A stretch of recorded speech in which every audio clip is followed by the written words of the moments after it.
একটু খাওয়ানো বদলের মতো খাওয়ার সিগন্যাল বদলে একটু থাল দেখে। কো আজকে তোমার জন্মদিনে কি কি রান্নাম কো?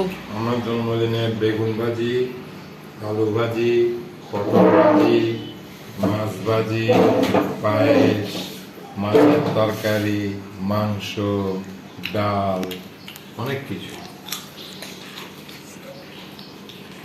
সাথে salad special. Enjoy your food, sir. Like it. আমার নিমন্ত্রণ করছে বাল বেড়ে চাইতাম আইসি সাথে এনজয় করতে হবে। আলু ভাজি নিশ্চয় আছে, আলু ভাজি নিশ্চয় অনেক সব পাইছিস না, পটল টটল। কেমন হয়েছে খাওয়ান?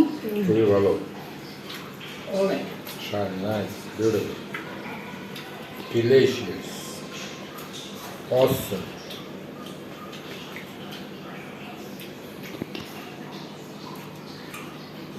আমার জন্মদিনটা এমন সরকার ছুটি দিতেও বাধ্য। 24শে মার্চ। আমার জন্মদিনে এদেশে বন্ধ থাকে।